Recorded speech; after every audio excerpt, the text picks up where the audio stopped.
Hi friends, நம்ம இன்றைக்கி என்ன பார்க்க போகிறோம்னா சப்பாத்தி மாவு எப்படி செய்கிறதுங்கிறத பார்க்க போகிறோம். சாஃப்டாக இருக்கிறது சப்பாத்தி எந்த மாதிரி செய்யணுங்கிறத பார்க்க போகிறோம். அதுக்கு நம்ம ஒரு 2 கப் கோதுமை மாவு எடுத்துருக்குறோம். இவ்வளவு நம்ம சால்ட்டு போட்டுக்கணும். போட்டு ஒரே மாதிரி பெரட்டி விடணும். நம்ம 2 ஸ்பூன் கடலை ஊற்றிக்கணும்.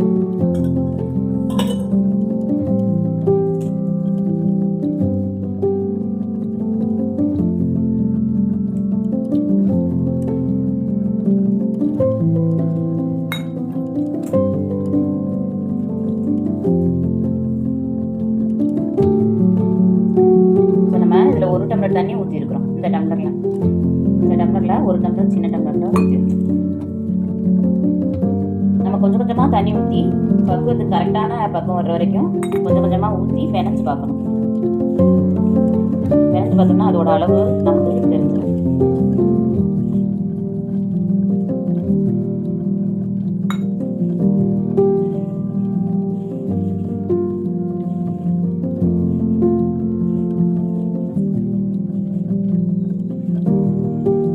நமக்கு இந்த அளவுக்கு வந்துடும். அப்போ ஓரளவுக்கு கெட்டியான பக்குவத்துக்கு வந்துச்சு. இன்னும் நம்ம கொஞ்சமாக தண்ணி விட்டோம்னா போதும். லைட்டாக தண்ணி விட்டோம்னா போதும், இந்த பக்குவத்துக்கு வரும். அப்போ ஒரே மாதிரி இந்த மாவோட அதையும் ஜாயின் பண்ணணும்.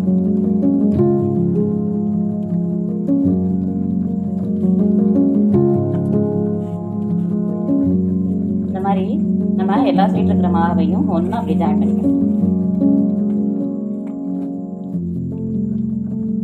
இந்த மாதிரி ஸ்டேஜ் வந்தோடனே நம்ம 1 ஸ்பூன் எண்ணெய் விட்டுக்கணும், கடலை எண்ணெய். முதல்ல நம்ம 2 ஸ்பூன் ஆரம்பத்தில் விட்டோம். இப்போ 1 ஸ்பூன் ஒரே மாதிரி வலுவலுன்னு வர்றதுக்காக 1 ஸ்பூன் விட்டுக்கோங்க.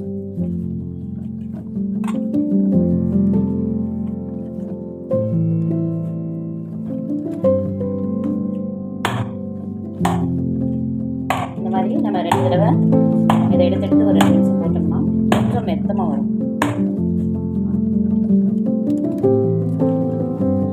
லைட்டாக மாவை லைட்டாக தூவிட்டு பிசைஞ்சோம்னா ஒரே மாதிரி கையில் ஒட்டாமல் வரும்.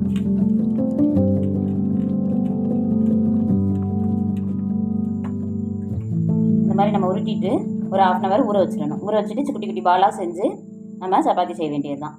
சப்பாத்தி செய்கிறது நம்ம சாதா சப்பாத்தி, மடக்கு சப்பாத்தி இதெல்லாம் எப்படி செய்கிறதுங்கிறத நம்ம அடுத்த வீடியோவில் பார்ப்போம். Okay, bye friends.